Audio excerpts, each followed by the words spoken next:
Hello बच्चों, कैसे हैं आप सब लोग। मैं सिर्फ Amit Mahajan and I welcome you all on this incredible platform of physics वाला। तो प्रयासेंस, क्या हाल चाल है यार आप सब लोगों का। होप सो आपने लास्ट क्लास जो है बायोमॉलिक्यूल्स की अच्छे तरीके से समझी होगी और उसी टॉपिक को हम कंटिन्यू कर रहे हैं जो हम लास्ट क्लास में पढ़ रहे थे, दैट इज कार्बोहाइड्रेट्स। सबसे पहले तो आज जो है वो कार्बोहाइड्रेट्स फिनिश करेंगे, फिर उसके बाद विटामिन, जो कि एक बहुत छोटा टॉपिक है, 10 मिनट का टॉपिक है सिर्फ, ठीक है, और उसे कंप्लीट करेंगे। और फिर उसके बाद जो है हमारे पास दो ऑप्शंस थी, या तो ऑब्वियसली नया टॉपिक शुरू कर दिया जाए या कुछ क्वेश्चंस आपको एज ए होमवर्क के लिए दिए जाए जिनका सॉल्यूशन हम कल प्रोवाइड करेंगे, ठीक है। So I choose the latter option की कुछ, ताकि आपको पता चल सके कि बायोमॉलिक्यूल में कैसे क्वेश्चन आ रहे हैं, खासकर एनटीए का टेक ओवर करने के बाद, क्योंकि कुछ पैटर्न में चेंज किया है कंडक्टिंग एजेंसी ने, ठीक है। तो चलिए फिर शुरू करते हैं। सबसे पहले आज कार्बोहाइड्रेट कंप्लीट करेंगे, फिर विटामिन पढ़ेंगे।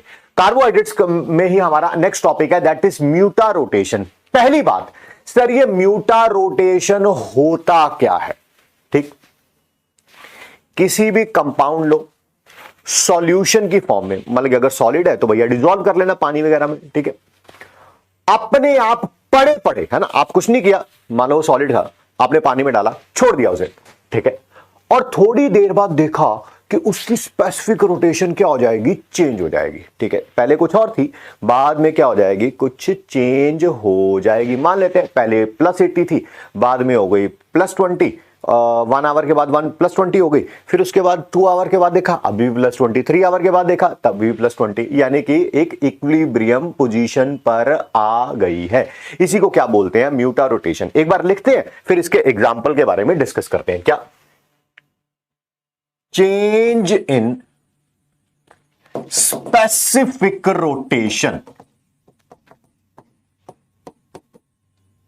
Of A compound in solution form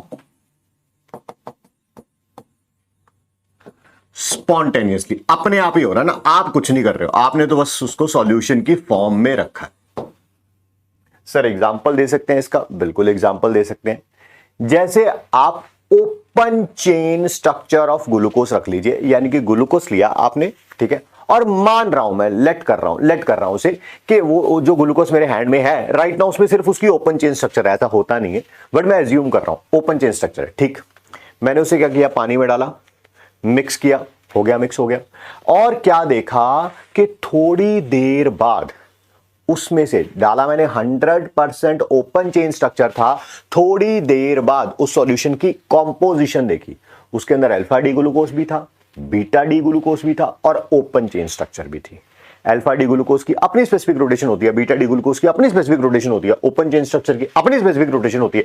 तीनों इक्विलिब्रियम मिक्सचर है, तो तीनों का कंबाइन करके जो भी वैल्यू आएगी वो ही क्या कहलाएगी, दैट इज म्यूटा रोटेशन। या ऐसा भी कर लेते हैं, मान लीजिए 100% प्योर मेरे पास अल्फा डी ग्लूकोज था, उसको पानी में डाला, मिक्स किया, थोड़ी देर बाद देखा अबे इसमें अल्फा डी ग्लूकोज भी है, बीटा डी ग्लूकोज भी है और ओपन चेन स्ट्रक्चर भी है। सिमिलरली बीटा डी ग्लूकोज के लिए अगर मेरे पास 100% प्योर था, पानी में डाला, मिक्स किया, थोड़ी देर बाद देखा उसमें ओपन चेन स्ट्रक्चर भी, अल्फा डी ग्लूकोज भी है और बीटा डी ग्लूकोज भी है। क्योंकि एक कंपाउंड आपने रखा था, थोड़ी देर बाद वो 3 कंपाउंड में कन्वर्ट होते जा रहे हैं, तो ऑब्वियसली इस कंपाउंड की स्पेसिफिक रोटेशन कुछ और होगी, इन तीनों के इक्विलिब्रियम मिक्सचर की कुछ और होगी। इसी को क्या बोलेंगे आप, म्यूटा रोटेशन, ठीक है। For example glucose in solution form contains, क्या कंटेन करता है, alpha D glucose, beta D glucose and open chain structure of glucose. ये अप्रोक्सीमेट लिख रहा हूं, अप्रोक्सीमेट दिस इज 35% के आसपास होता है, ठीक है। ये अप्रोक्सीमेट लिख रहा हूं, कई बुक्स में 34 भी लिखा होगा, 36 भी लिखा होगा, नो इश्यूज रिगार्डिंग इट। ये अप्रोक्सीमेटली 64% के आसपास होता है, कई बुक्स में 63 भी लिखा होगा, ये 35 लिखा होगा, वो टेंशन वाली बात नहीं है ज्यादा ना, या 36 लिखा होगा, टेंशन वाली बात नहीं, और ये अप्रोक्सीमेटली 1% के आसपास होता है। भाई इसकी स्पेसिफिक रोटेशन कुछ और होगी, इसकी कुछ और होगी, इसको कुछ और होगी, जब इक्विलिब्रियम मिक्सचर में आएगा कुछ और होगी। सर एग्जांपल दे सकते हो? हाँ बिल्कुल एग्जांपल दे सकते हैं। इसकी स्पेसिफिक रोटेशन अप्रोक्सीमेटली बता रहा हूं बेटा, 112 के आसपास होती है इसकी स्पेसिफिक रोटेशन, अप्रोक्सीमेटली बता रहा हूं, कितनी होती है, 19 के आसपास होती है। बट जो इनका इक्विलिब्रियम मिक्सचर बनता है उसकी स्पेसिफिक रोटेशन जो होती है वो +52.5 होती है। मैं +52 डिग्री लिख रहा हूं, ठीक है। शुरुआत मान लो आपने 100% ये लिया था, अगर 100% ये लिया था तो इसकी ऑप्टिकल रोटेशन थी +112 डिग्री। जब थोड़ी देर बाद मिक्स करने के बाद देखा तो कितनी हो गई, +52 डिग्री हो गई। या मान लीजिए आपने 100% ये लिया था, पानी में डाला, डिसॉल्व किया, थोड़ी देर बाद देखी +12 की जगह कितनी, सॉरी +19 की जगह कितनी हो गई, दैट इज +52 डिग्री हो गई। या उसकी भी अपनी कोई ना कोई स्पेसिफिक रोटेशन तो होगी, ठीक है सर।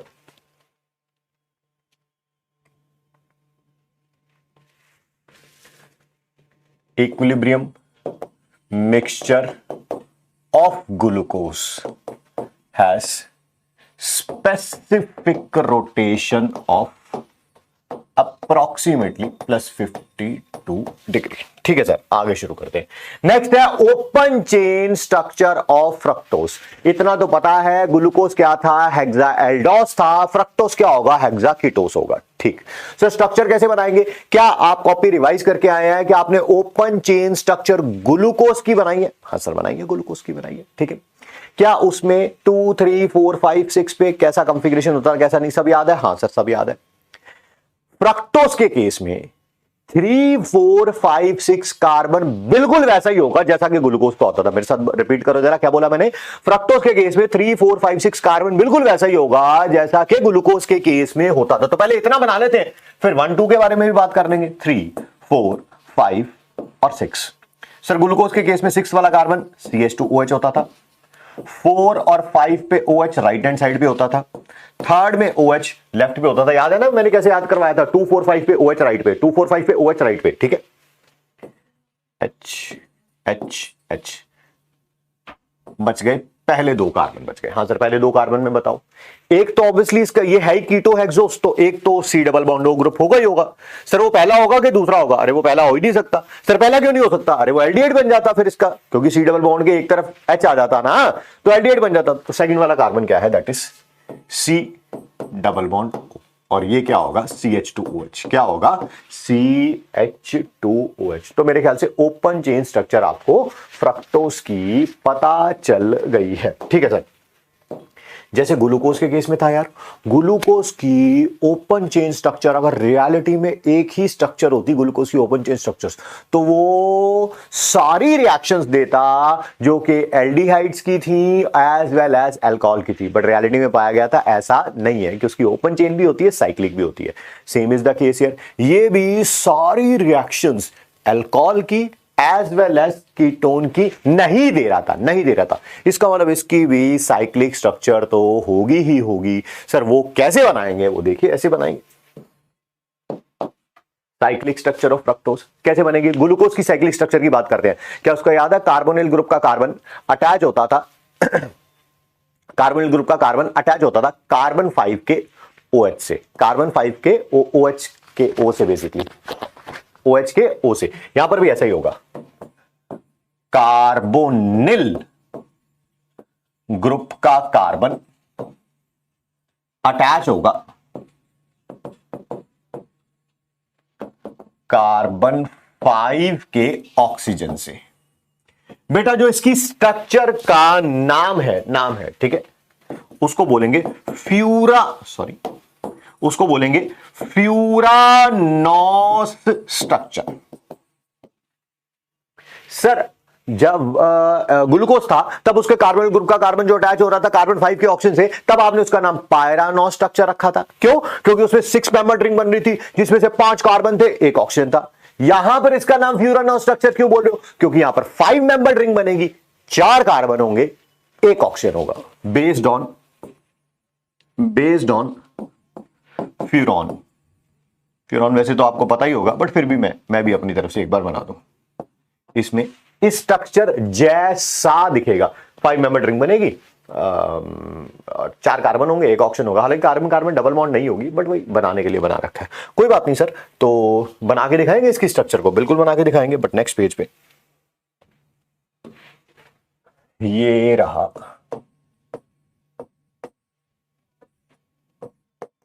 पहले दो कार्बन बना लिए, 3 4 5 6, तो बिल्कुल वैसे ही बनाने हैं जैसे कि हम ग्लूकोज में बनाते थे। ठीक है सर, बताइए जरा कैसे बनाते थे, वो ही बता दीजिए। क्या होता था, यहां पर ये कार्बोनिल ग्रुप, यहां पे डबल बॉन्ड जो शिफ्ट होती थी, इस पे नेगेटिव आता था, इस पे पॉजिटिव आता था। यहां से H पॉजिटिव निकलता था। इलेक्ट्रोफाइल ऑक्सीजन पे, न्यूक्लियोफाइल कार्बन पे, ऐसा ही होता था न्यूक्लियोफिलिक एडिशन में। हाँ सर, ऐसा ही होता था। अब यहां पर ये जो C, ऑब्वियसली ये डबल बॉन्ड सिंगल में कन्वर्ट हो गई है, O नेगेटिव आ गया, H पॉजिटिव यहां पे आएगा, तो ये OH बन जाएगा। अब ये OH राइट हैंड साइड पे आएगा तो CH2OH लेफ्ट पे आ जाएगा, या ये OH लेफ्ट पे आएगा तो CH2OH राइट पे आ जाएगा। दोनों तरफ जा सकता है, क्योंकि राइट नाउ ये sp2 हाइब्रिडाइज्ड है, तो कहीं पर भी बना लो। मैं पहले वाले में क्या कर रहा हूं, OH राइट पे बना रहा हूं, CH2OH लेफ्ट पे बना रहा हूं। दूसरे वाले में OH जो है वो लेफ्ट पे आ जाएगा, CH2OH राइट पे आ जाएगा। थोड़ा स्पेस की कमी है, छोटे कर देते हैं। चलो पहले उसको कंप्लीट कर लेते हैं। ये रहा फर्स्ट कार्बन, ये रहा सेकंड कार्बन, थर्ड वैसा ही, फोर्थ वैसा ही, फिफ्थ का यही था ऑक्सीजन जो अटैच्ड होगा, और सिक्स्थ वैसा ही। सर थोड़ा इसको कंप्लीट कर लीजिए, बिल्कुल कंप्लीट कर लेते हैं। यहां पर HOH HOH H। सर आपने ये बनाया क्या है? पहली बात, हमेशा नाम लिखा करो उसका प्रोजेक्शन का। सर प्रोजेक्शन कौन सी है? Fisher projection. फिर स्ट्रक्चर का नाम लिखा करो, प्रोजेक्शन ऑफ कौन सी? फ्यूरानॉस स्ट्रक्चर। ठीक है, किसकी फ्यूरानॉस स्ट्रक्चर है ये? डी फ्रक्टोज की, डी फ्रक्टोज की।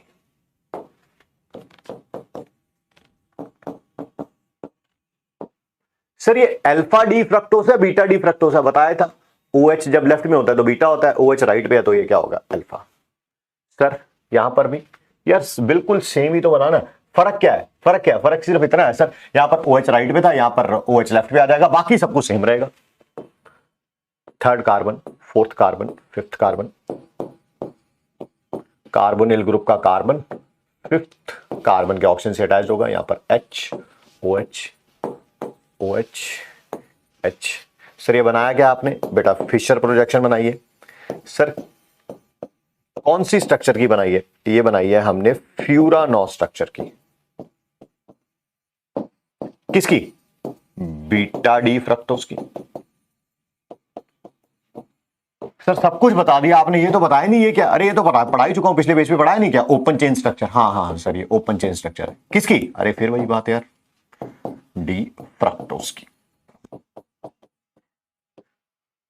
सर ऐसे ही आपने फिशर प्रोजेक्शन के साथ एक और प्रोजेक्शन सिखाई थी जिसका नाम था हैवॉर्थ प्रोजेक्शन। हैवॉर्थ प्रोजेक्शन में रिंग बन जाती थी। आप बताओ रिंग कितने कार्बन की बनेगी? सॉरी, रिंग कितने एटम्स की बनेगी? 5 एटम्स की बनेगी। सर थोड़ा प्लीज एक्सप्लेन कर दीजिए। बिल्कुल बेटा, ये देखो जरा, 1 2 3 4 5, ये रे 5 हो गए। 5 में से 4 कार्बन है, 1 ऑक्सीजन है। तो सर बना के दिखा दो। बिल्कुल बना देते हैं।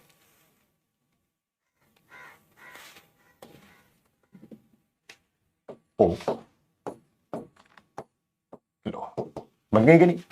5 एटम्स की रिंग। Yes sir. सर ये जो ऑक्सीजन है ये किस किस से जुड़ा हुआ है? आप चेक कर लो ना बेटा, आप चेक करो ये ऑक्सीजन किससे जुड़ा हुआ है। एक तो सेकंड कार्बन से और एक फिफ्थ कार्बन से। सर फर्स्ट कार्बन का, अरे ये रहा फर्स्ट यार, ये रहा थर्ड, ये रहा फोर्थ, ये रहा सिक्स्थ। ठीक है, तो ऑक्सीजन किससे जुड़ा हुआ है? एक तो सेकंड से और एक फिफ्थ से। हर किसी के साथ 2 अटैच्ड है। Third carbon, fourth carbon. अब बताओ कौन कहां पे लगाएंगे?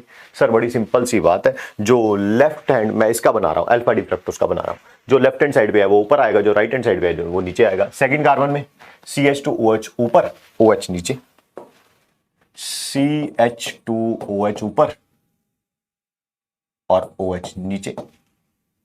सर थर्ड पे बताओ, फोर्थ पे बताओ, ठीक है, देखते चलो, करते चलो। वैसे वही आना जो कि ग्लूकोज में होता था। OH ऊपर H नीचे, फिर H ऊपर OH नीचे, OH ऊपर H नीचे, H ऊपर OH नीचे। सर फिफ्थ वाले पे क्या होगा? मैंने बताया था यहां पर आप CIP रूल्स लगाएंगे, जिसका एटॉमिक नंबर ज्यादा वो ऊपर आएगा। किसका एटॉमिक नंबर ज्यादा है? सर कार्बन है, कार्बन का एटॉमिक नंबर ज्यादा होता है, हाइड्रोजन का कम होता है। तो सॉरी बेटा, ये रहा। सर ये क्या बनाया आपने? पहली बात तो मैंने हैवॉर्थ प्रोजेक्शन बनाई है। सर किसकी बनाई है ये हैवॉर्थ प्रोजेक्शन? ये बनाई है हमने फ्यूरानॉस स्ट्रक्चर की। सर किसकी फ्यूरानॉस स्ट्रक्चर है ये? अल्फा डी फ्रक्टोज की। सर ऐसे बीटा की बना के दिखा दो। अरे भाई सेम ही तो है, बस फर्क ये है इस कार्बन पर ये OH ऊपर आ जाएगा, CH2OH नीचे आ जाएगा, बन जाएगा बीटा डी फ्रक्टोज। ठीक है, सब सेम है हैवॉर्थ प्रोजेक्शन। ये देखो ये दोनों बना रखे हैं हमने, ये रहा अल्फा डी फ्रक्टोफ्यूरानोस और ये रहा बीटा डी फ्रक्टोफ्यूरानोस। आप देखिए बिल्कुल सेम है। ये OH जो है वो ऊपर चला गया है, CH2OH नीचे आ गया, बाकी सब सेम है, बाकी सब सेम है, बाकी सब सेम है। ठीक है जी, समझ आ गया सर, आ गया। आगे बढ़ते हैं। आगे बढ़ने से पहले मैं आप लोगों को बता दूं जो स्ट्रक्चर है अल्फा डी ग्लूकोज की, बीटा डी ग्लूकोज की, अल्फा डी फ्रक्टोज की, बीटा डी फ्रक्टोज की, ये आपके बिल्कुल टिप ऑफ द टंग पे होनी चाहिए, बनाना बिल्कुल आना चाहिए। अगर आप नहीं बना पाएंगे तो आगे की क्लास मत लीजिए, आपको सिंपल सी बात बताएं। ठीक है, चलिए आगे बढ़ते हैं। है क्या ये एपीमर्स? सर ये एपीमर्स क्या होते हैं? पहली बात तो ये आइसोमर्स होते हैं, ऑप्टिकल आइसोमर्स होते हैं। ठीक है सर, क्या मतलब कि डिफरेंस क्या होता है इनमें? ऑब्वियसली मॉलिक्यूलर फॉर्मूला सेम होगा, स्ट्रक्चर फॉर्मूला सेम होगा, सारी चीजें पता है। ठीक है सर, डिफरेंस क्या होगा? What will be the difference? Difference ये होगा सारे कार्बन पर कंफिगरेशन सेम होगी except one carbon, except one carbon. ठीक है, पहले थोड़ा लिख लेते हैं फिर बात करते हैं। कंफिगरेशन ये थोड़ा और अच्छे तरीके से लिखें, optical isomers in which configuration at each carbon is same except any one carbon। Different होने का मतलब क्या? अरे भैया OH जो H की पोजीशन है वो अलग अलग हो जाएंगी। एक में मान लो OH राइट में था तो दूसरे में OH लेफ्ट पे होगा, एक में H लेफ्ट में था तो वो दूसरे में H राइट पे होगा, बस इतना सा ही फर्क आना है। ठीक है, एग्जांपल दे सकते हैं, बिल्कुल से एग्जांपल दे सकते हैं। For example glucose and mannose. Sir ये मैनोस क्या होता है और इसकी स्ट्रक्चर कैसे बनाते हैं? क्या ग्लूकोज बनाना आता है? हाँ सर ग्लूकोज तो बनाना आता है, वो लास्ट क्लास में आपने सिखा दिया था। मैनोस में क्या होगा? जो सेकंड कार्बन होगा, जो सेकंड कार्बन। अच्छा बेटा ग्लूकोज में बताओ क्या होता था? सर ग्लूकोज में फर्स्ट कार्बन CHO होता है, पता ही है, सिक्स्थ कार्बन CH2OH होता है। यस सर, पहला CHO सिक्स CH2OH। ठीक है, यहां पर भी ऐसा ही होगा, first carbon CHO sixth carbon CH2OH। ठीक है, ग्लूकोज में क्या होता था? 2,4,5 पे OH राइट पे होता था, 2,4,5 पे OH राइट पे होता था। मैनोस में क्या होगा? मैनोस में क्या होगा? बिल्कुल ग्लूकोज जैसा ही होगा except second carbon, except second carbon. Second carbon पर जो OH है वो लेफ्ट पे आ जाएगा, बाकी बिल्कुल ग्लूकोज जैसा ही है, बाकी बिल्कुल ग्लूकोज जैसा ही है। यानी कि 4 पे OH राइट पे, 5 पे OH राइट पे, थर्ड पे OH लेफ्ट पे, बस सेकंड कार्बन पर कंफिगरेशन रिवर्स हो जाएगी, बाकी सब कुछ क्या रहेगा? सेम। ठीक है, configuration at second carbon is different from glucose, rest is same। Sir फिर भी स्ट्रक्चर बना दो, बना देते हैं, वैसे बनानी नहीं चाहिए बट फिर भी बना देते हैं, चलो कोई बात नहीं। ठीक है, क्या ग्लूकोज में पहला CHO ही होता था? Yes. Second, third, fourth, fifth, last वाला CH2OH ही होता था। यस, याद है ग्लूकोज में क्या होता था? सेकंड पे, फोर्थ पे, फिफ्थ पे OH राइट पे होगा। यहां पर सेकंड पर सेम नहीं होगा, मतलब ये रहा फोर्थ पे OH राइट पे, फिफ्थ पे OH राइट पे, ग्लूकोज में यही होता था, थर्ड पे OH लेफ्ट पे होता था, यहां पर H ग्लूकोज में यहां पर OH राइट पे होता था, मैनोस में उधर होगा। बस इतना ही फर्क है, बस इतना ही फर्क है। सेकंड कार्बन देख लो, ये रहा सेकंड कार्बन, यहां पर कंफिगरेशन उल्टी है, बाकी सब जगह सेम है। ठीक है सर, ये एपीमर्स है, ये देख रहे हैं सेकंड कार्बन पर कंफिगरेशन उल्टी, बाकी सब जगह सेम है। तो ग्लूकोज समझ आ गया, और D mannose, D glucose D mannose दोनों एक दूसरे के क्या होंगे, ये एपीमर्स होंगे। सर और कोई एग्जांपल दे सकते हैं? बिल्कुल, D glucose and D galactose. Sir अब ये डी गैलेक्टोस क्या होता है?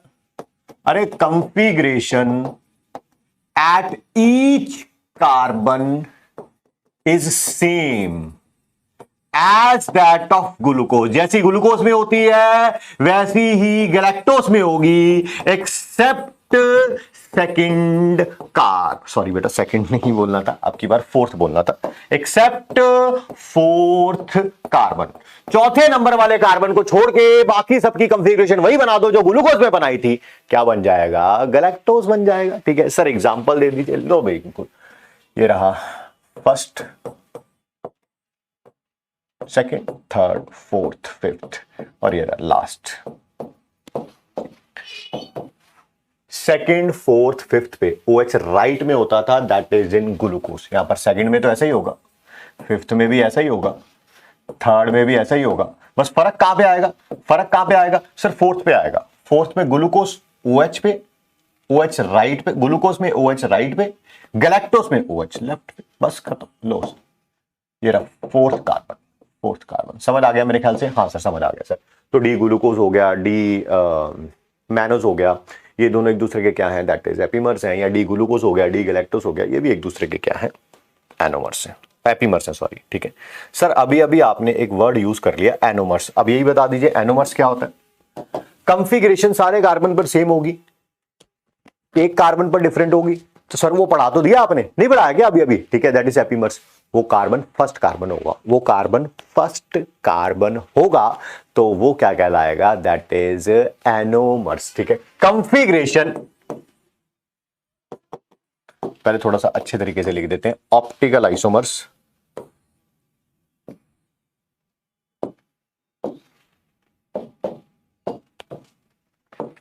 Optical isomers in which configuration at each carbon is same except first carbon, है ना? सिर्फ फर्स्ट कार्बन को छोड़ के बाकी सारों पर क्या होगी? कंफिगरेशन क्या होगी? सेम होगी। Example example example, for example alpha D glucose and beta D glucose. समझ गए ना? हाँ सर समझ गए। ठीक है, alpha D glucose beta D glucose में फर्स्ट कार्बन पर कंफिगरेशन क्या होती है? रिवर्स होती है, बाकी सब जगह पर क्या होती है? सेम होती है। तो इसका मतलब ये क्या कहलाएंगे? That is anomers. जिस कार्बन पर अलग है, जिस कार्बन पर कंफिगरेशन अलग है, उसको एनोमेरिक कार्बन भी बोलते हैं। क्या बोलते हैं?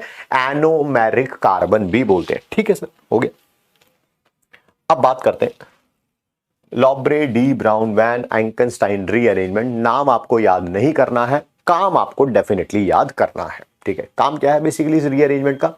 क्या हमने शायद लास्ट क्लास में बात करी है? हमने नहीं करी है तो मैं एक बार रिपीट कर देता हूं, मेरे ख्याल से तो करी है। ठीक है, फ्रक्टोस क्या एक कीटोहेक्सोस है? हाँ सर, कीटोनिक ग्रुप है उसमें, आज हमने स्ट्रक्चर बनाई भी है उसकी। ठीक है, तो इसका मतलब इसको टॉलरेंस रिएजेंट टेस्ट नहीं देना चाहिए, या इसको फैलिंग सॉल्यूशन टेस्ट नहीं देना चाहिए, बट ये टेस्ट देता है। ठीक है, ग्लूकोज तो देगा ही देगा, मैनोस तो देगा ही देगा, है ना? वो तो कोई बताने वाली बात है ही नहीं। ठीक है, क्योंकि ग्लूकोज में एल्डिहाइड ग्रुप है, मैनोस में एल्डिहाइड ग्रुप है। आज देखा आपने, देखा आज मैनोस में एल्डिहाइड ग्रुप देखा अभी। ठीक है, बट जो फ्रक्टोस होता है वो भी क्या है? टॉलरेंस रिएजेंट टेस्ट देता है या फैलिंग सॉल्यूशन टेस्ट देता है। रीजन आई मीन कारण आपके सामने लिखा हुआ है, बट इसको थोड़ा सा एक्सप्लेन कर लेते हैं। ठीक है, मैं बताता हूं कैसे। मान लीजिए आपने 100% ग्लूकोज लिया। क्या? 100% ग्लूकोज। ठीक है, पानी में डाला और ऊपर से बेस डाल दिया। चाहे फैलिंग सॉल्यूशन हो, टेस्ट हो, या फैलिंग टेस्ट हो, या टॉलरेंस रीजन टेस्ट हो, हमेशा मीडियम बेसिक ही होता है। ये आपको पता है, मुझे बताने वाली बात नहीं है, ठीक है। आपने 100% ग्लूकोज लिया, पानी में डाल लिया, ठीक है। अब उसमें मीडियम क्या कर दिया, बेसिक कर दिया। क्या कर दिया, बेसिक कर दिया। जैसे ही आप मीडियम को बेसिक कर देंगे तो ग्लूकोज जो है वो कन्वर्ट हो जाता है mixture of glucose, mannose, fructose. किसमें, ग्लूकोज में, मैनोस में, फ्रक्टोस में, ठीक है। इक्विलिब्रियम मिक्सचर आ जाता है। तीनों की प्रपोर्शन क्या होती है वो आपको याद करने की जरूरत है नहीं, बट वो किसमें कन्वर्ट हो जाता है, ग्लूकोज में, मैनोस। रखा आपने ग्लूकोज था, कन्वर्ट किसमें होगा, ग्लूकोज में, मैनोस में, फ्रक्टोस में। तो ग्लूकोज तो ये टेस्ट देता ही है, वो तो एल्डिहाइड ग्रुप है ही। मैनोस तो ये टेस्ट देता ही है, ठीक है। आपने सिमिलरली मैनोस रख दिया, 100% मैनोस, 100% मैनोस रखा, सॉल्यूशन में डाला, मतलब पानी में डाला, सॉल्यूशन बन गया। मीडियम क्या कर दिया, बेसिक कर दिया। तो मैनोस भी कन्वर्ट हो जाता है इन्हीं तीनों के मिक्सचर में। किसमें, ग्लूकोज में, मैनोस में और फ्रक्टोस में। तो ग्लूकोज तो एल्डिहाइड ग्रुप होता ही है, टेस्ट देता ही है। मैनोस एल्डिहाइड ग्रुप होता ही है, टेस्ट देता ही है, कोई प्रॉब्लम नहीं है। सिमिलरली आपने फ्रक्टोस रख दिया। जैसे ही आप फ्रक्टोस रखेंगे तो आप वही उसमें डाला, पानी में डाला, सॉल्यूशन बन गया। मीडियम को क्या कर दिया, बेसिक कर दिया। ये फ्रक्टोस जो है रखा आपने, फ्रक्टोस था, कन्वर्ट किस में हो गया, ग्लूकोज में, मैनोस में, फ्रक्टोस में। क्या अब कुछ फ्रक्टोस जो है वो ग्लूकोज में कन्वर्ट हो चुका है, यस। तो ग्लूकोज जो है वो कौन सा टेस्ट देगा, एल्डिहाइड ग्रुप होने के कारण टॉलरेंस टेस्ट देगा, मैनोस भी देगा। तो दे तो ग्लूकोज और मैनोस दे रहे हैं टेस्ट, बट हमें क्या लगेगा, कौन टेस्ट दे रहा है, फ्रक्टोस दे रहा है। क्या बात समझ आ गई, क्या कि फ्रक्टोस को पानी में डाला, बेसिक मीडियम में, ये कन्वर्ट हो जाता है ग्लूकोज में, मैनोस में और फ्रक्टोस में। सर ये कन्वर्ट कैसे हो जाता है, ठीक है। ये बेसिकली इन डायोल मैकेनिज्म है। अगर आपने क्या पढ़ा होगा, ऐसी कोई रिएक्शन पढ़ी होगी, मैं ज्यादा टाइम नहीं लगाऊंगा इसके ऊपर। जैसे मान लो हमने D2O के साथ कराई बेसिक मीडियम में, तो जितने भी अल्फा हाइड्रोजन थे वो सारे रिप्लेस हो जाते हैं इसमें ना, H की जगह D आ जाता है। पता ना कैसे होता है, पहले इनऑल बनता है, फिर वो टॉटोमराइज हो जाता है, क्योंकि इनऑल लेस स्टेबल होता है, वो कीटो में कन्वर्ट हो जाता है। तो मेरा ये मकसद है नहीं, मैं यहां पर जाना नहीं चाहता हूं आपके उसमें, बस मैं बताना चाहता था कि इस तरह से कुछ होता है। तो चलिए, क्या है, ग्लूकोज हो या फ्रक्टोस हो या मैनोस हो, और लिख रहा हूं, और का मतलब होता है तीनों में से कोई एक, इन बेसिक सॉल्यूशन फॉर्म, बेस के साथ सॉल्यूशन फॉर्म में गिव्स क्या, क्या इक्विलिब्रियम मिक्सचर देता है। रखा तीनों में से कोई एक था, ठीक है, बट इक्विलिब्रियम मिक्सचर देगा किसका, ग्लूकोज का, फ्रक्टोस का और मैनोस का, ठीक है। रखेंगे एक, बनेंगे तीन, रखेंगे तीनों में से कोई एक, बनेंगे क्या, तीन। ठीक है सर, ठीक है, ठीक है, ठीक है, got it, got it, got it.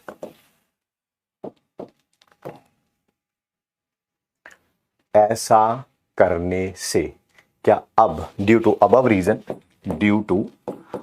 Reason fructose gives कौन सा, Tollens reagent test, Tollens test कह लो या फैलिंग्स टेस्ट कह लो, और लिखना है, और फैलिंग्स टेस्ट।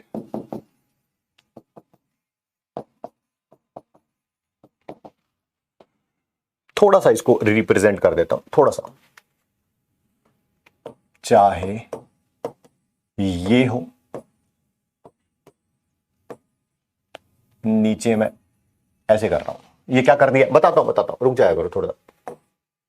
चाहे ये हो, ये क्या कर दिया आपने, थोड़ा रुको, सब्र करो, और चाहे ये हो, देख के इतना तो पता चल गया होगा।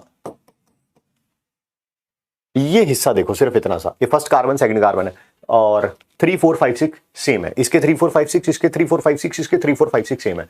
अच्छा, ये तो फिर आपने ग्लूकोज बनाया क्योंकि OH राइट पे है, ये आपने मैनोस बनाया क्योंकि OH लेफ्ट पे है, और ये आपने दैट इज फ्रक्टोस बनाया है, ग्लूकोज मैनोस। ये तीनों एक दूसरे में इंटर कन्वर्ट हो जाते हैं, किसमें, कौन से मीडियम में, बेसिक मीडियम में। किसमें, बेसिक मीडियम में, ठीक है।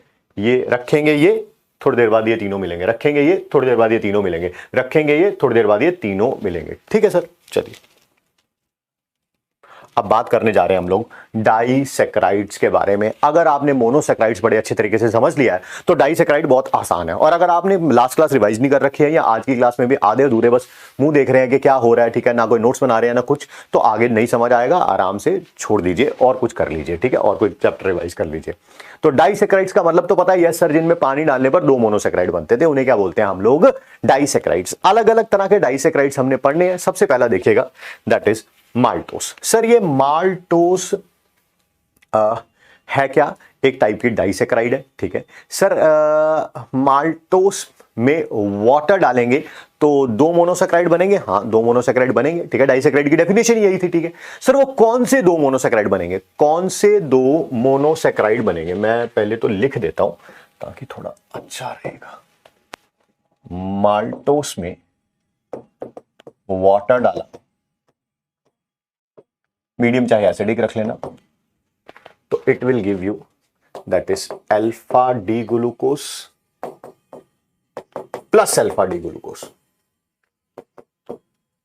2 मोनोसैकेराइड बने हैं और दोनों के दोनों क्या है, दैट इज ग्लूकोज है। दोनों के दोनों क्या है, दैट इज ग्लूकोज। आप इकट्ठे भी लिख सकते हैं 2 अल्फा डी ग्लूकोज, कोई प्रॉब्लम नहीं है, ठीक है। माल्टोस की स्ट्रक्चर कैसे बनाएंगे? क्या मुझे अल्फा डी ग्लूकोज की स्ट्रक्चर बनानी आती है? हाँ, बनानी आती है। तो चलिए थोड़ा देखते हैं उसके बारे में। माल्टोस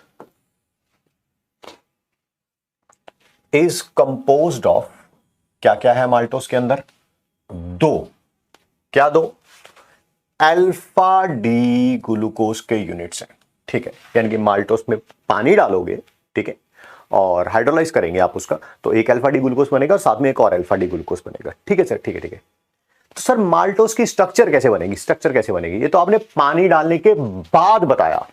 क्या इससे ये बात समझ आ गई कि एक अल्फा डी ग्लूकोज लेंगे, दूसरा अल्फा डी ग्लूकोज लेंगे, दोनों को आपस में जोड़ेंगे और उसमें से H2O रिमूव कर देंगे, उसमें से H2O, अरे यार माल्टोस में पानी डाला तो अल्फा डी ग्लूकोज के 2 मॉलिक्यूल बन गए, अल्फा डी ग्लूकोज लिया, दोनों को आपस में जोड़ा, वाटर रिमूव कर दिया, तो क्या माल्टोस बन जाएगा? हाँ, माल्टोस बन जाएगा, ठीक है। तो इसका मतलब जो 2 अल्फा डी ग्लूकोज लेंगे उसमें से एक से H रिमूव होना है, दूसरे से OH रिमूव होना है और दोनों को आपस में जोड़ देना है, दोनों को आपस में जोड़ देना है, ठीक है सर। कैसे जोड़ेंगे वो भी बताइए। ये लिखा हुआ C1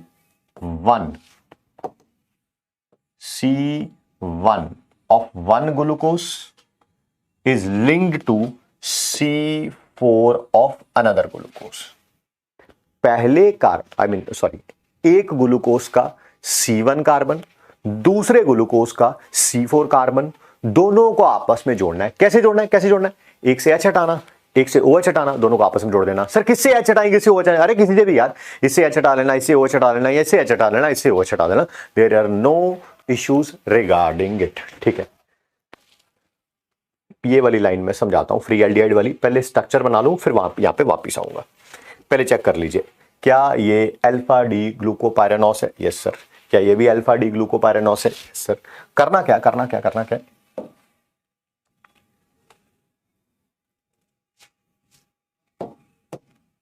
C1 C4, this is 1 carbon, this is 4th carbon. ये एक ग्लूकोज है, ये दूसरा ग्लूकोज है। यहां पर OH जुड़ा हुआ है, H जुड़ा हुआ है, H जुड़ा हुआ है, OH जुड़ा हुआ है। करना क्या है? मान लो यहां से H हटाया, यहां से OH हटाया, क्या H2O निकल जाएगा? हाँ, H2O निकल जाएगा और बीच में क्या आ जाएगा? ये O आ जाएगा। ये वाला कार्बन इससे जुड़ जाएगा, ये वाला कार्बन इससे जुड़ जाएगा, बीच में O आ जाएगा। ध्यान से देखिए, क्या स्ट्रक्चर ऐसी ही होगी? कैसी ही होगी? ये C1, ये C4, ठीक है, वही H2O रिमूव कर दिया और बीच में क्या आ गया? O आ गया। ये जो O आया ना, पहली बात तो इसको बोलते हैं हम ग्लाइकोसिडिक लिंकेज। क्या? Glycosidic linkage.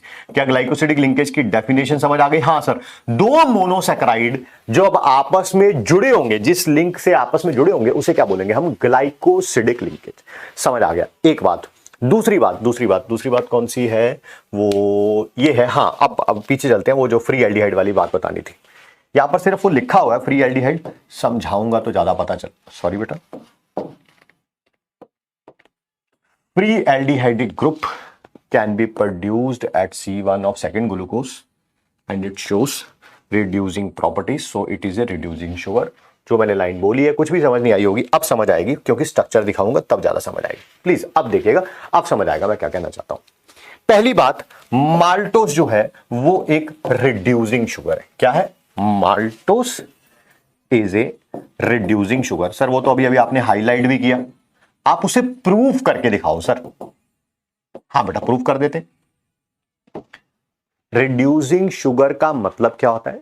जब टॉलरेंस एजेंट के साथ या फेलिंग सॉल्यूशन के साथ टेस्ट टेस्ट देगा, ठीक है, यानी कि जो भी इसके अंदर ग्रुप है दैट इज एल्डिहाइड ग्रुप, क्योंकि ग्लूकोज के अंदर एल्डिहाइड होता है, वो फ्री हो जाएगा, वो फ्री हो जाएगा बेसिक सॉल्यूशन में। मैं रिपीट कर रहा हूं, क्या ये साइक्लिक स्ट्रक्चर बनी हुई है? साइक्लिक स्ट्रक्चर बनी हुई है, यस। ये ओपन चेन स्ट्रक्चर में कन्वर्ट हो जाएगी बेसिक मीडियम में। आपको कैसे पता? वैसे मैं लास्ट क्लास में बता गया था, बट फिर भी एक बार फिर रिपीट कर देता हूं। आपने एल्डिहाइड की टोन में भी ये बात पढ़ी है, मैं भी लास्ट क्लास में बता गया था, मैं तीसरी बार फिर रिपीट कर देता हूं, ठीक है, ताकि आपको बात क्लियर रहे। एसिटल फॉर्म बेसिक सॉल्यूशन में स्टेबल होती है, यानी कि एसिटल थी, आपने बेस डाला, बाद में भी एसिटल ही रहेगी, बाद में भी एसिटल ही रहेगी, वो ओपन चेन स्ट्रक्चर में कन्वर्ट नहीं होगी, नहीं होगी, नहीं होगी, ठीक। बट अगर हेमी एसिटल फॉर्म बनी हुई है, हेमी एसिटल का मतलब तो पता ना, एक तरफ अल्कोहल होता है एक तरफ ईथर होता है, यस, ठीक है, वो बेसिक सॉल्यूशन में कन्वर्ट हो जाती है ओपन चेन स्ट्रक्चर में। बेसिक सॉल्यूशन में किस में कन्वर्ट हो जाती है? ओपन चेन स्ट्रक्चर में। क्या ये एक ग्लूकोज बना हुआ है? यस। कि ये दूसरा ग्लूकोज बना हुआ था? यस। जिनको आपस में जोड़ा है आपने? यस। पहले इस कार्बन के बारे में बात करते हैं, सॉरी इस ग्लूकोज के बारे में बात करते हैं। थोड़ा सा पेन रख लें ब्लैक, ठीक है। ये कार्बन क्या इसके एक तरफ भी ईथर है और दूसरी तरफ भी ईथर है? Yes sir, yes sir, yes sir. इसका मतलब ये वाला जो अल्फा डी ग्लूकोज है ये एसिटल फॉर्म में है। किसमें है? एसिटल फॉर्म में। यानी कि जब बेसिक सॉल्यूशन रखोगे ये वाली रिंग जो है ओपन चेन स्ट्रक्चर में कन्वर्ट नहीं होगी, नहीं होगी, नहीं होगी। ये वाला जो है वो टॉलरेंस एजेंट के साथ रिएक्ट नहीं करेगा। अब चेक करते हैं इसके बारे में। ये रहा वो कार्बन, फर्स्ट कार्बन, इसके एक तरफ तो ईथर है, दूसरी तरफ जो है वो OH ग्रुप है। इसका मतलब ये हेमी एसिटल फॉर्म में है और ये बेसिक सॉल्यूशन में कन्वर्ट हो जाएगा ओपन चेन स्ट्रक्चर में। ये टॉलरेंस रिएजेंट के साथ ये वाली रिंग रिएक्ट करेगी। इसी कारण माल्टोस क्या है? Reducing sugar. माल्टोस क्या है? Reducing sugar. ये भी क्वेश्चन आ सकता है, माल्टोस रिड्यूसिंग शुगर है किस अल्फा डी ग्लूकोज के कारण? किस अल्फा डी ग्लूकोज के कारण? जिसका C4 अटैच हुआ है, जिसका C4 अटैच हुआ है, और जिसका C1 अटैच हुआ है वो नॉन रिड्यूसिंग पार्ट है, ये रिड्यूसिंग पार्ट है, ये रिड्यूसिंग पार्ट है। ये टॉलरेंस एजेंट के साथ रिएक्ट करेगा, ये वाला हिस्सा, ये वाला, इसके बारे में बात हो रही है ना, ये वाली रिंग। और अगर इसके बारे में बात करें, ये नॉन रिड्यूसिंग है पार्ट, जिसका C1 अटैच हुआ होगा। वो वाली रिंग नॉन रिड्यूसिंग है, जिसका C4 अटैच हुआ वो रिड्यूसिंग है, ठीक है। आगे बढ़ते हैं बेटा। सेकेंड डाइसेक्राइड है दैट इज सुक्रोज, ठीक है सर।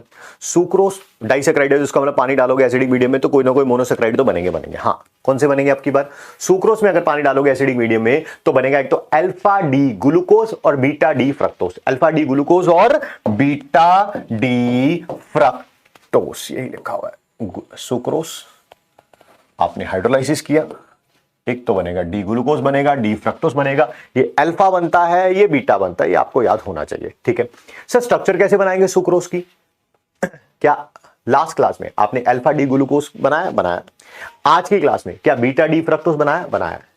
इसका C1 इसके C2 से जोड़ देना। इसका C1 जैसे वहां पर क्या था, C1 C4 से जुड़ा हुआ था, अब की बार अल्फा डी ग्लूकोज का C1 C2 of beta D fructose से जुड़ जाएगा। जोड़ते टाइम वही बात का ख्याल रखिएगा जो माल्टोस में किया था, ये दोनों आपस में जुड़ेंगे, H2 रिमूव होगा तो सुक्रोज बन जाएगा। अरे सुक्रोज में वाटर डाला था तो ये दोनों बने थे, अब ये दोनों आपस में जोड़ना, वाटर को रिमूव कर देना तो सुक्रोज बन जाएगा, ठीक है। क्या लिंकेज कहां पे बोली है मैंने? ग्लाइकोसिडिक लिंकेज कहां पे बोली है? इसका C1 इसके C2 से जुड़ा होगा, वही लिखी होगी कहीं ना कहीं पे। यहां पे two monosaccharides are held together by glycosidic linkage, हां वो कहां पर होगी? C1 of alpha D glucose and C2 of beta D fructose, ठीक है। ये सुक्रोज जो है ये एक नॉन रिड्यूसिंग शुगर है। मैं प्रूफ कर दूंगा इस बात को, बट पहले मैं स्ट्रक्चर बना दूं फिर मैं नॉन रिड्यूसिंग शुगर वाले। पहले ये देखो, क्या ये अल्फा डी ग्लूकोस है? यस। क्या ये बीटा डी फ्रक्टोस है? यस। क्या बोला भाई, क्या बोला है? इसका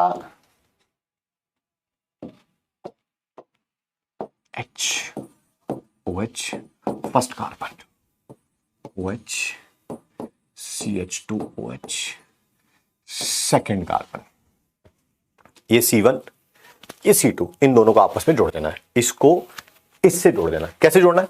यहां से H रिमूव कर देना, यहां से OH, उल्टा भी कर सकते हो, यहां से OH कर देना, वहां से H कर देना, जैसे मर्जी करोगे। जब इसको इसके साथ जोड़ोगे, इसको इसके, वो थोड़ा उधर की साइड बना हुआ है तो थोड़ा अजीब लग रहा है, आप इसको इधर कर लेंगे, आप इसको इधर कर, समझ गए ना? जैसे वो रोटी को पलट देते हैं तो आप इसको इधर कर लेंगे, चाहे H यहां से, OH यहां से, या OH यहां से, H यहां से, जैसे मर्जी करोगे। बीच में एक ऑक्सीजन बन जाएगा, बीच में ऑक्सीजन बन जाएगा। क्या ध्यान से देखिएगा, क्या यही होगी वो स्ट्रक्चर? क्या यही होगी वो स्ट्रक्चर? ठीक है, यहां से OH हटा, या यहां से H, वहां से OH, या यहां से OH और यहां से H। This is C1, this is C2, ये अल्फा डी ग्लूकोस है, ये बीटा डी फ्रक्टोस है। अब मुझे ये प्रूव करना है कि सुक्रोस एक नॉन रिड्यूसिंग शुगर है, यानी कि जो कार्बोनिल ग्रुप का कार्बन होगा ग्लूकोस में भी फ्रक्टोस में भी, दोनों एसिटल फॉर्म में होंगे, दोनों एसिटल फॉर्म में। प्रूव करके देख लेते हैं, प्रूव करके देख लेते हैं। ये देखिए, ये रहा फर्स्ट कार्बन, इसके इधर भी ईथर है, इधर भी ईथर है। ग्लूकोस का जो कार्बोनिल ग्रुप है, इधर भी ईथर है, इधर भी ईथर है, यानी कि एसिटल फॉर्म में है। एसिटल जो है बेसिक मीडियम में स्टेबल होते हैं, यानी कि साइक्लिक था, बेस डालने के बाद भी साइक्लिक ही रहेगा, ओपन चेन में कन्वर्ट नहीं होगा, फ्री एल्डिहाइड ग्रुप नहीं होगा, या फ्री कार्बोनिल ग्रुप नहीं होगा। तो ये तो टॉलरेंस एजेंट के साथ टेस्ट नहीं करे, शो करेगा। अब इसके बारे में बात करते हैं। ये सेकंड कार्बन है, आपकी बात सेकंड इधर बनाया, 3 4 5 उधर बनाया, कोई टेंशन नहीं, कोई टेंशन नहीं, उससे कोई प्रॉब्लम नहीं आने वाली। वापिस आ रहे हैं, सेकंड कार्बन जो कार्बोनिल ग्रुप था, उसके इधर भी इथर है, इधर भी इथर है। अरे ये भी एसिटल फॉर्म में है, इसका मतलब ये भी बेसिक सॉल्यूशन में स्टेबल रहेगा, स्टेबल रहेगा, नहीं टूटेगा, नहीं टूटेगा ना। ये टॉलरेंस एजेंट के साथ टेस्ट करेगा, रिएक्ट करेगा ना, ये करेगा। तो इसका मतलब सुक्रोज क्या है? एक नॉन रिड्यूसिंग शुगर। प्रूव हमने कर लिया। ठीक है, next, that is inversion of sugar. ये क्या होता है पहले समझते हैं, थोड़ा सा पीछे चल के समझ लें। चलो यहां समझ लेते हैं। सुक्रोस डेक्स्ट्रो रोटेटरी होता है, सुक्रोस डेक्स्ट्रो रोटेटरी होता है। डेक्स्ट्रो रोटेटरी का मतलब आपको बड़े अच्छे तरीके से पता ही है, प्लेन पोलराइज्ड लाइट को राइट में रोटेट करता है। आप इसमें पानी डाला, ग्लूकोस बन गया, फ्रक्टोस बन गया। ग्लूकोस डेक्स्ट्रो है, ये लीवो है। ठीक है, ये ज्यादा लीवो होता है, ये ज्यादा मतलब कि ये जितना राइट में रोटेट करता है, ये उससे ज्यादा लेफ्ट में रोटेट करता है। ठीक है, एक पर्सन ने आपको राइट की तरफ धक्का दिया, आप थोड़े से झुक राइट की तरफ मुड़ जाएंगे ऑब्वियसली। ठीक है, दूसरा पर्सन कोई मोटा था खली जैसा, उसने आपको लेफ्ट की तरफ धक्का दिया, तो आप लेफ्ट की तरफ ज्यादा मुड़ जाएंगे, मतलब कि थोड़ा राइट की तरफ ज्यादा लेफ्ट की तरफ, तो आप मतलब ओवरऑल क्या होगा, आप लेफ्ट की तरफ मुड़ जाएंगे। वही हो रहा है यहां पर भी। पहले डेक्स्ट्रो था, पानी डालने के बाद डेक्स्ट्रो बना, लीवो बना, बट ये ज्यादा लीवो होता है, ये ज्यादा लीवो होता है। इसका ओवरऑल सॉल्यूशन लीवो रोटेटरी हो जाता है, ओवरऑल सॉल्यूशन लीवो रोटेटरी हो जाता है। यही पहले डेक्स्ट्रो बाद में लीवो पे कन्वर्ट हो गया, इसी को क्या बोलते हैं? इन्वर्जन, उल्टा हो जाना शुगर की स्पेसिफिक रोटेशन का, उसी को क्या बोलते हैं हम? Inversion of sugar. वही लिखा हुआ एक एक लाइन जो समझाई है वही लिखी हुई है। सुक्रोस डेक्स्ट्रो रोटेटरी होता है, यस, बट आफ्टर हाइड्रोलाइसिस, पानी डालने के बाद, इट गिव्स क्या? डेक्स्ट्रो रोटेटरी ग्लूकोस, ग्लूकोस देता है जो कि डेक्स्ट्रो रोटेटरी होता है, और लीवो रोटेटरी फ्रक्टोस देता है। Yes sir, yes sir, yes sir. ठीक है, जो लीवो रोटेशन होती है फ्रक्टोस की, वो ज्यादा होती है as compare to dextro rotation of glucose. यही बताया, ठीक है, यही बताया। वो होता है -92.4, ग्लूकोस होता है +52.5। तो जो ओवरऑल मिक्सचर होता है वो लीवो रोटेटरी हो जाता है। हाँ सर, यही लाइन बताई थी आपने। ठीक है, तो जो हाइड्रोलाइसिस है सुक्रोस की, उसके कारण साइन ऑफ रोटेशन चेंज हो जाता है डेक्स्ट्रो से लीवो, और इसी के प्रोडक्ट्स को हम इन्वर्ट शुगर भी बोलते हैं। इन्वर्ट मतलब उल्टा हो गया, उल्टा कहने वाले डेक्स्ट्रो से लीवो में कन्वर्ट हो गया, और इस पूरे फिनोमेना को क्या बोलते हैं हम? Inversion of sugar. Clear. Next disaccharide है, दैट इज लैक्टोस। लैक्टोस को हम मिल्क शुगर भी बोलते हैं। इसमें होगा क्या? दैट इज लैक्टोस में पानी डालोगे, 2 मोनोसेक्राइड मिलने हैं, yes, more commonly known as milk sugar, क्योंकि मिल्क में पाया जाता है। इसके अंदर बीटा डी गैलेक्टोज होगा, बीटा डी ग्लूकोज होगा। क्लास में कोई ऐसा बच्चा नहीं होगा जिसे बीटा डी ग्लूकोज और बीटा डी गैलेक्टोज की स्ट्रक्चर ना बनानी आती हो। अगर आपको लगता है ये आपको नहीं बनाने आती है, तो अभी तक जो पढ़ाया गया वो सब वेस्ट है जी। ठीक है, कहीं शोर वोर में बैठे होंगे और क्लास ले रहे होंगे। C1 ऑफ गैलेक्टोस किसके साथ अटैच्ड होगा? C4 of glucose. C1 of galactose is attach to C4 of glucose. Structure कैसे बनाएंगे यार, गैलेक्टोज की भी बनानी आती है, ग्लूकोज की भी बनानी आती है। गैलेक्टोज का C1 ले लेना, ग्लूकोज का C4 ले लेना, दोनों को आपस में अटैच कर देना, H2O रिमूव कर देना, दोनों को आपस में अटैच कर देना, H2O रिमूव कर देना, ठीक है। एक से H दूसरे से OH बन जाएगा लैक्टोज। स्ट्रक्चर दिखा दो, लो बन गया। ये है बीटा डी गैलेक्टोज, ये वाला यूनिट है बीटा डी ग्लूकोज, इसका C4 इसका C1, इसका C4 इसका C1। फिर भाई मान लो यहां पर OH था, यहां पर भी OH था, तो यहां से OH रिमूव किया, यहां से OH रिमूव किया, बीच में O बच जाएगा। बस वही किया हुआ, बस वही किया हुआ। अगर ऐसे रट्टा मारोगे स्ट्रक्चर को तो फिर तो गए, बट हाँ इतना अगर पता होगा कि गैलेक्टोज का C1 और ग्लूकोज के C4 के साथ अटैच करना है, दोनों बीटा है, ठीक है, अटैच करना है, तो ऑब्वियसली और H2O रिमूव करना है, तो स्ट्रक्चर बड़े आराम से बन जाएगी। अब देखते हैं कि ये एक रिड्यूसिंग शुगर क्यों है। फिर भाई ये रहा कार्बोनिल कार्बन इसका, और ये रहा कार्बोनिल कार्बन इसका, जो कि साइक्लिक फॉर्म में है। इसके इधर भी ईथर है, इधर भी ईथर है, तो आपको पता है ये नॉन रिड्यूसिंग पार्ट है ना, एसिटल की फॉर्म में, नॉन रिड्यूसिंग पार्ट। ये देखते हैं इसका कार्बोनिल ग्रुप का कार्बन, इसके एक तरफ ईथर है, एक तरफ ये अल्कोहल है, इसका मतलब ये हेमी एसिटल फॉर्म में, हेमी एसिटल फॉर्म में है, तो आपको पता ही है यही रिड्यूसिंग पार्ट है।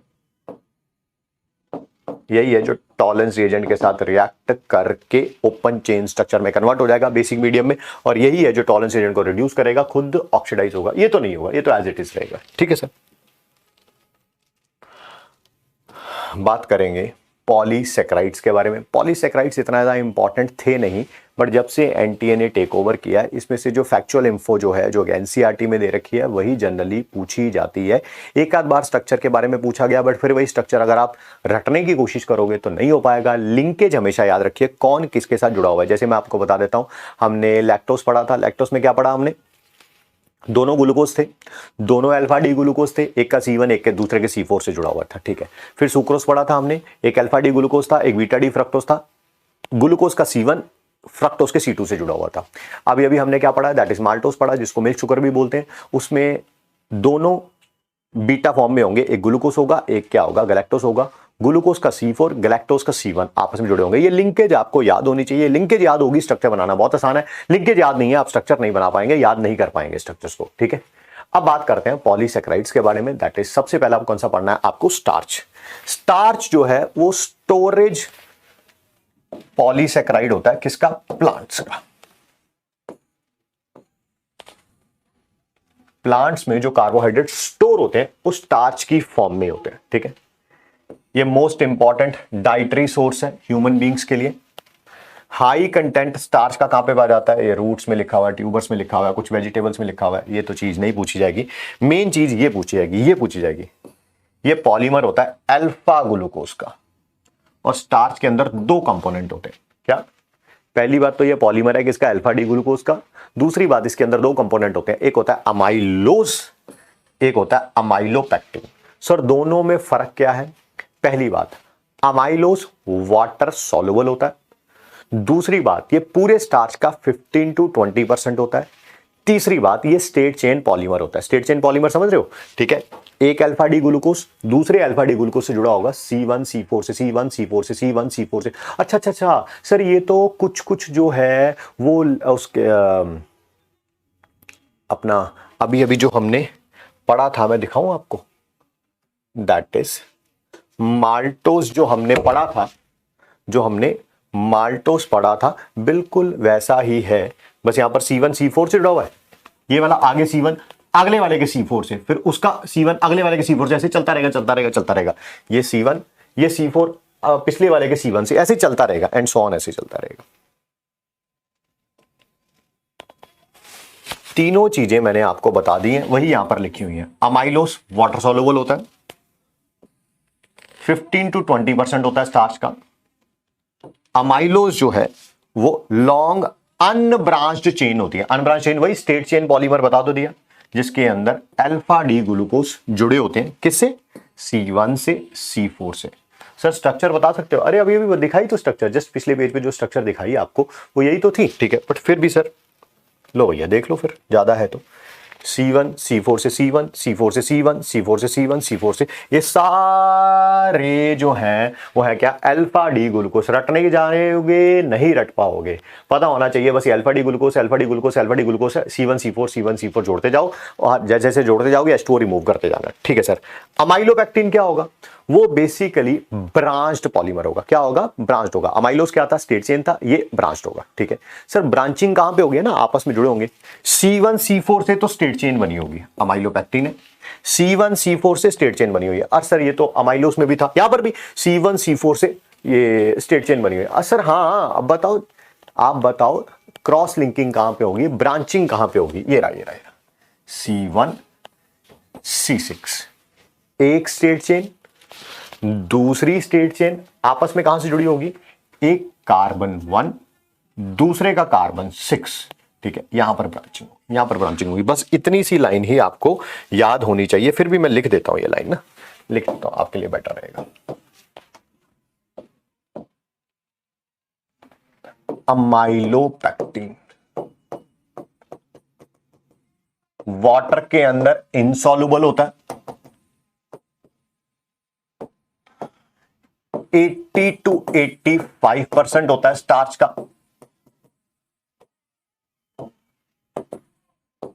ब्रांचिंग होती है इसमें एट C1 एंड C6। और स्ट्रेट चेन कैसी होती है वो तो पता ही है sir, C1 C4 C1 C4 C1 C4, वो तो चलता रहेगा। ठीक है सर। ऐसा करते हैं, इसको ऊपर कर देते हैं, स्ट्रक्चर वाला अमाइलोपेक्टिन वाला पेज नीचे कर देते हैं। नेक्स्ट बात करते हैं सेलुलोस। ये सिर्फ और सिर्फ प्लांट्स में पाया जाता है। हमारी बॉडी जो है वो सेलुलोस को पचा नहीं पाती है, क्योंकि हमारी बॉडी के अंदर जो एंजाइम होता है सेलुलेस वो प्रेजेंट नहीं होते हैं। तो जैसे आपने सुना ही है, एनिमल्स घास फूस खा के जिंदा रह सकते हैं, हम लोग नहीं रह सकते। कारण यही है कि सेलुलोस को पचाने वाला जो एंजाइम होता है, जो घास फूस में सेलुलोस मेनली पाया जाता है, उसको पचाने वाला जो एंजाइम होता है सेलुलेस, वो हमारी बॉडी में नहीं पाया जाता है। Cellulose occurs exclusively in plants. यही मोस्ट अबंडेंट ऑर्गेनिक सब्सटेंस है प्लांट किंगडम का, सबसे ज्यादा यही पाया जाता है कार्बोहाइड्रेट। यही सेल वॉल जो होती है प्लांट सॉइल्स की, इसी से बनी होती है। ये स्ट्रेट चेन, अब यही मेन बात है, यही लाइन मेन है। ये स्ट्रेट चेन पॉलीसेक्राइड है, किसका? बीटा डी ग्लूकोज का। किसका? बीटा डी ग्लूकोज का। ठीक है, यानी कि एक बीटा डी ग्लूकोज दूसरे से दूसरा, तीसरे से तीसरा, चौथे से चौथा, पांचवे से, ऐसे आपस में जुड़ते जाएंगे। सर जुड़ेंगे कैसे? लिंकेज बताओ। C1 C4 C1 C4 C1 C4, बस यही लिंकेज आपको याद होनी चाहिए। स्ट्रक्चर देखेंगे, स्ट्रक्चर खतरनाक लगेगी, बट अगर लिंकेज याद होगी तो आप किसी की भी स्ट्रक्चर बना सकते हो। ठीक है। ग्लाइकोसिडिक लिंकेज कहां पर होगी? C1 of one glucose to C4 of the next glucose, ऐसे ही चलता रहेगा जी। ठीक है सर। Next glycogen. ग्लाइकोजन हमारी बॉडी के अंदर जो ग्लूकोज स्टोर होता है ना, स्टोर होता है, मतलब अगर कभी खाना नहीं खाते तब भी बॉडी में एनर्जी रहती है ना, वो इसी के कारण है। बॉडी में से जो है वो कार्बोहाइड्रेट, जो ग्लाइकोजन जो ग्लूकोज स्टोर था, वही हमें बॉडी को एनर्जी देता है। तो हमारी बॉडी के अंदर जो स्टोर होता है ग्लूकोज, वो इसी फॉर्म में होता है। Carbohydrates are stored in animal body as glycogen. ठीक है, इसको हम एनिमल स्टार्च भी बोलते हैं। क्यों? क्योंकि इसकी स्ट्रक्चर सिमिलर होती है अमाइलोपेक्टिन से। तो क्या स्ट्रक्चर पता चल गई? Yes sir. बस थोड़ी सी ज्यादा ब्रांच होती है, थोड़ी सी ज्यादा ब्रांच होती है। ठीक है। कहां कहां प्रेजेंट होता है? मसल में, लीवर में, ब्रेन में। जब भी बॉडी को ग्लूकोज चाहिए होता है तो एंजाइम जो है ब्रेक कर देते हैं ग्लाइकोजन को ग्लूकोज में। ग्लाइकोजन जो है वो यीस्ट और फंजाई में भी पाया जाता है। एज इट इज एनसीईआरटी की लाइन ही लिखी हुई है, कोई बताने वाली बात थी नहीं। मेन हमें ये बात पता होनी चाहिए। पहली बात तो ग्लाइकोजन हमारी बॉडी में जो ग्लूकोज स्टोर होता है वो इसी की फॉर्म में होता है। कहाँ होता है? लीवर में लिखा हुआ है, और कहाँ लिखा हुआ है? ब्रेन में लिखा हुआ था, बट कहाँ लिखा हुआ था? हाँ, मसल में लिखा हुआ है, ब्रेन में लिखा हुआ है। ठीक है। और ग्लाइकोजन जो है कहाँ पाया जाता है? यीस्ट और फंजाई में पाया जाता है। स्ट्रक्चर सिमिलर है अमाइलोपेक्टिन की, स्ट्रक्चर सिमिलर। अमाइलोपेक्टिन की स्ट्रक्चर क्या थी? C1 C4 straight chain, C1 C6 branching, वही स्ट्रक्चर यहां पर खत्म।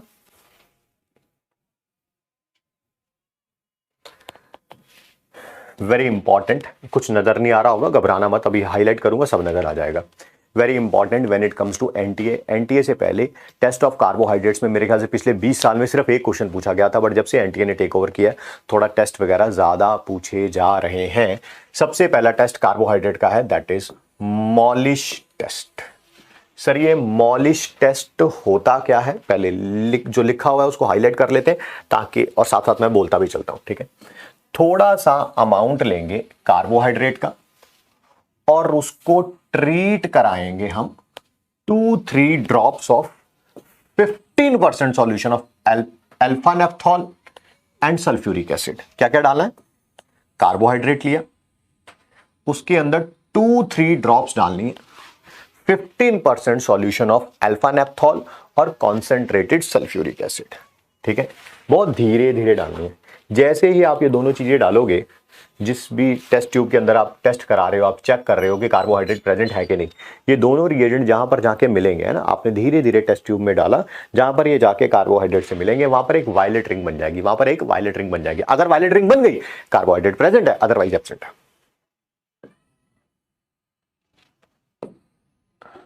ए वायलेट रिंग इज फॉर्म्ड, ठीक है, at the junction of 2 liquid layers. अगर बन गई तो इसका मतलब वो कार्बोहाइड्रेट प्रेजेंट है, अदरवाइज प्रेजेंट नहीं है। रिएक्शन नहीं करनी है, बट हाँ टेस्ट जरूर पता होना चाहिए, पेपर में बहुत बार आ चुका है ये। अब नेक्स्ट है टॉलरेंस टेस्ट। मुझे टॉलरेंस टेस्ट की बेटा ना मुझे रिएक्शन बतानी है, ना मुझे ये बताना है कि कैसे होता है, क्योंकि दोनों चीजें आप लोग पढ़ चुके हैं, ठीक है। एल्डोसिस हो गया, कीटोसिस हो गया, और जो रिड्यूसिंग शुगर होंगी जैसे कि माल्टोस हो गया, लैक्टोस हो गया, जब उसको ट्रीट कराते हैं अमोनिकल सिल्वर नाइट्रेट के साथ तो मेटालिक सिल्वर बनता है ना, मिरर की तरह दिखता है। इसी को सिल्वर मिरर टेस्ट भी बोलते हैं। हाँ सर, सब आपने पढ़ रखा है, रिएक्शन वगैरह इसकी सब पढ़ रखी है एल्डिहाइड कीटोन में। सिमिलरली फैलिंग टेस्ट पढ़ रखा ना, फैलिंग सॉल्यूशन ए, फैलिंग सॉल्यूशन बी। कौन कौन टेस्ट देते हैं सर? एल्डिहाइड देते हैं, कीटोन देते हैं, पता ना कौन से कीटोन, दैट इज फ्रक्टोस वगैरह, अल्फा हाइड्रोक्सी कीटोन्स वगैरह, ठीक है। हाँ, ये आपने ओसाजोन नहीं पढ़ा होगा, इसकी केमिकल रिएक्शन भी बताऊंगा मैं क्योंकि इंपॉर्टेंट भी है। ओसाजोन टेस्ट, एल्डोसिस हो, कीटोसिस हो, माल्टोस हो, लैक्टोस हो, ये ओसाजोन बनाते हैं। कब, किसके साथ? जब एक्सेस ऑफ फिनाइल हाइड्राजीन लिया जाता है। क्या लिया जाता है? Excess of phenyl hydrazine. इसके बारे में थोड़ा डिटेल में बात करते हैं, बट नेक्स्ट पेज पे। सबसे पहले ग्लूकोज रख लीजिए सर, रख लिया ग्लूकोज, ये हो गया ग्लूकोज।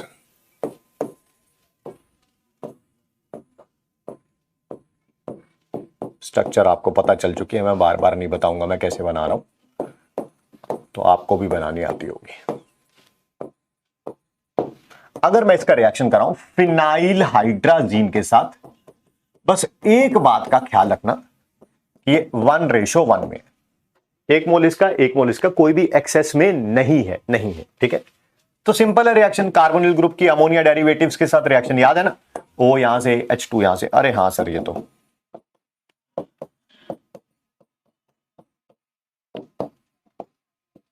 बाकी ऐसा ही रहेगा, क्या बनाना दोबारा।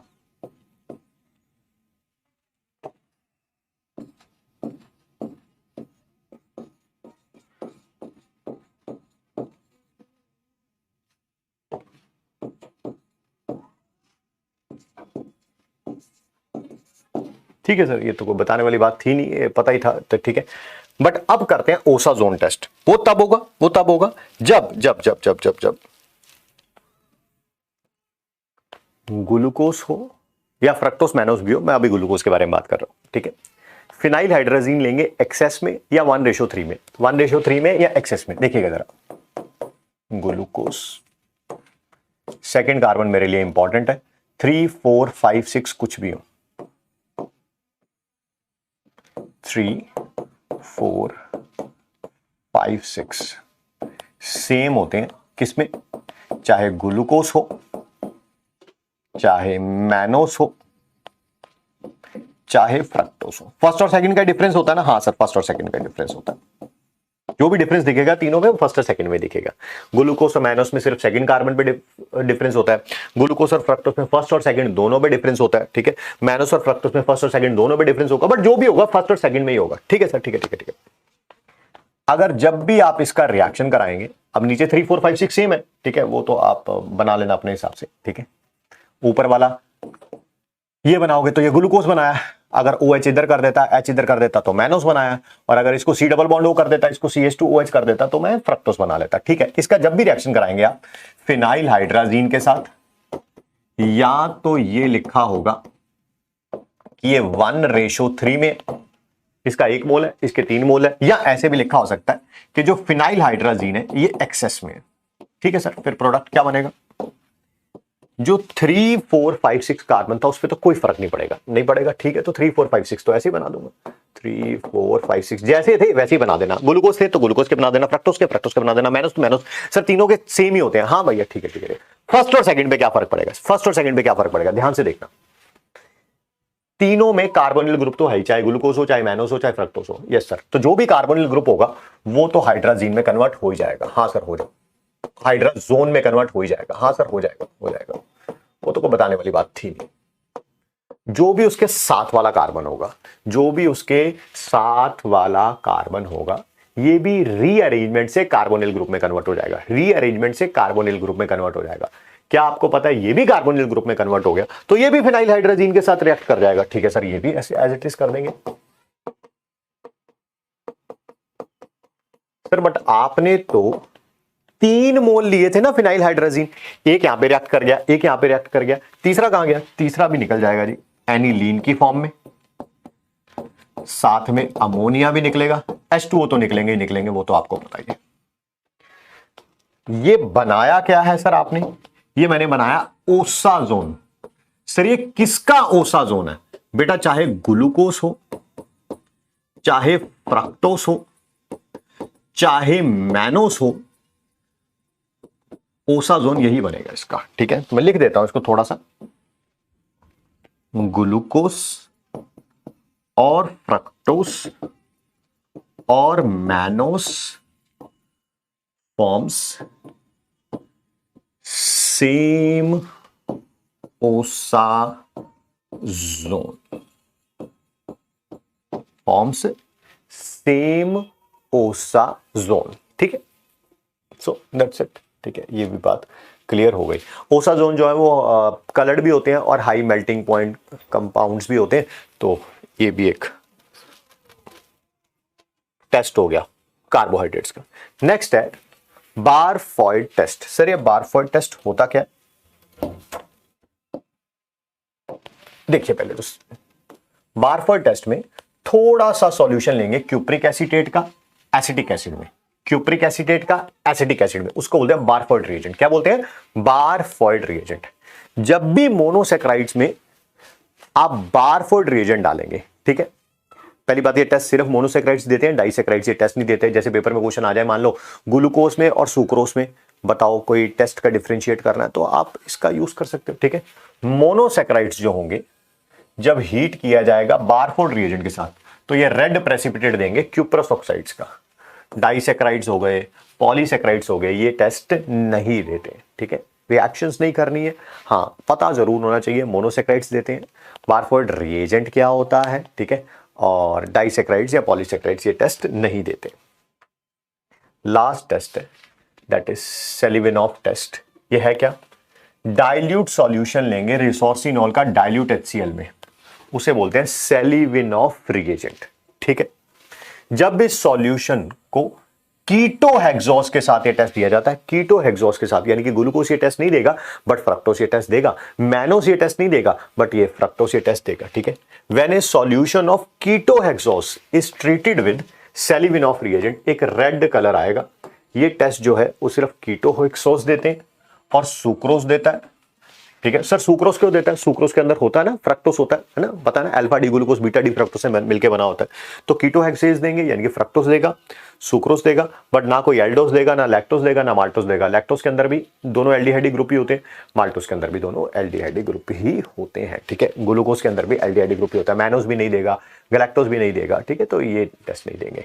ये हमारे लास्ट टेस्ट थे। टेस्ट बड़े इंपॉर्टेंट है, नई तरह के क्वेश्चन जो आ रहे हैं एनटीए में वो इसी से आ रहे हैं, कार्बोहाइड्रेट में। Now a very very small topic, ज्यादा टाइम नहीं लगाएंगे इसके ऊपर, एज इट इज एनसीईआरटी से ही हमने ये मार्क कर रखा है, ठीक है। एंड यार बेसिकली इसमें से विटामिन में पूछा क्या जाएगा, विटामिन का सोर्स पूछा जाएगा, विटामिन की डेफिशिएंसी से कौन सी डिजीज हो जाती है ये पूछा जाएगा, विटामिन का नाम पूछा जाएगा, कौन वाटर सॉल्युबल है कौन फैट सॉल्युबल है वो पूछा जाएगा, दैट्स इट। और कुछ पूछने वाला इसमें नहीं है, ठीक है। बट फिर भी थोड़ा बहुत लिखा हुआ है तो बात कर लेते हैं, ठीक है। कुछ organic compound, it has been observed certain organic compounds थोड़ी थोड़ी क्वांटिटी में हमारी डाइट में होनी चाहिए, और अगर ना हो तो इनकी डेफिशिएंसी से हमें कुछ डिजीज हो जाती है, उसे क्या बोलते हैं हम, ठीक है, उन कंपाउंड्स को हम क्या बोलते हैं, विटामिन्स बोलते हैं, ठीक है। मोस्ट ऑफ द विटामिन्स हमारी बॉडी जो है वो सिंथेसाइज कर लेती है,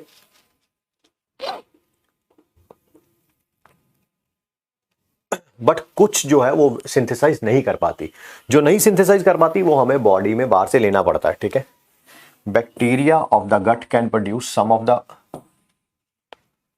vitamins required by us. All the vitamins are generally available in our diet.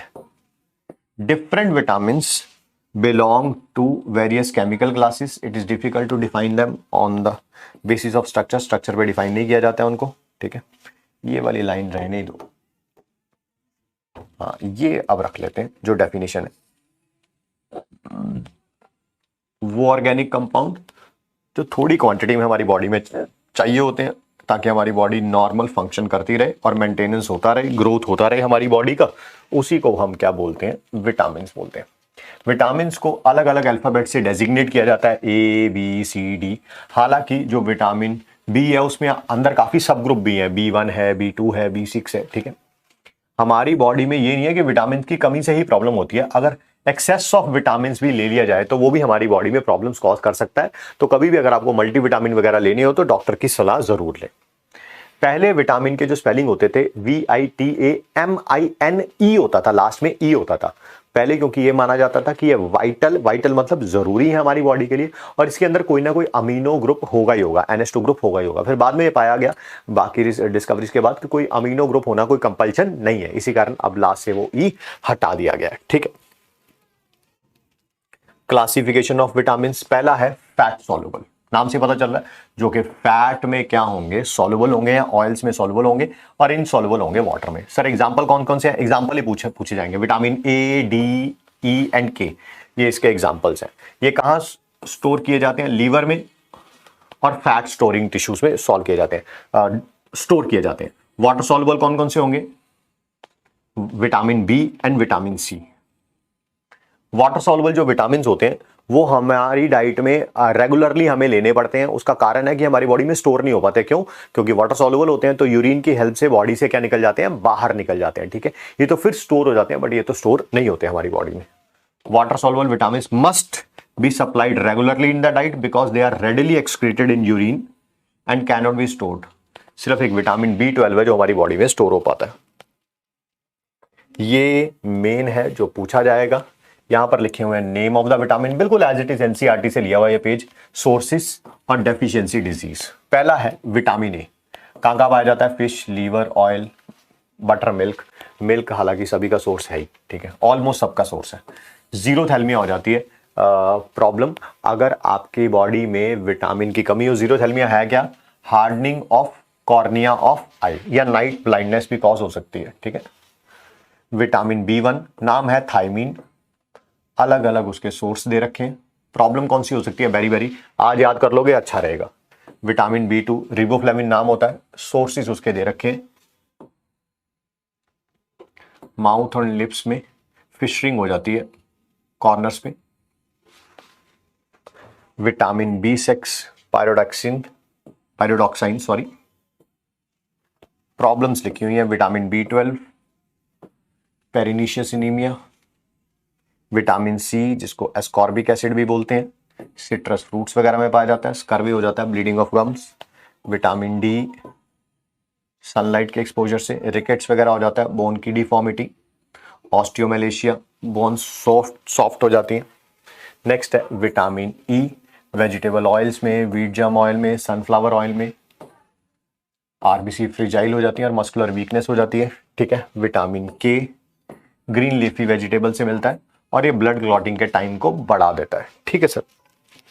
इसी के साथ बेटा हमारी आज की क्लास फिनिश हो गई है, बट आज जब नोट्स देखेंगे, आज आपको नोट्स के अंदर क्वेश्चंस मिलेंगे, बट क्वेश्चंस करने से पहले जो आपने इसके नोट्स अच्छे तरीके से बना रखे हो, जितना आज तक पढ़ाया गया है, और उसके नोट्स को बहुत अच्छे तरीके से रिवाइज कर रखा हो, उसके बाद उन क्वेश्चंस को अटेम्प्ट करिएगा। सारे क्वेश्चन हो जाएंगे, विदाउट उसके अटेम्प्ट मत करिएगा। मैं इनका सॉल्यूशन कल प्रोवाइड करूंगा आपको, ठीक है।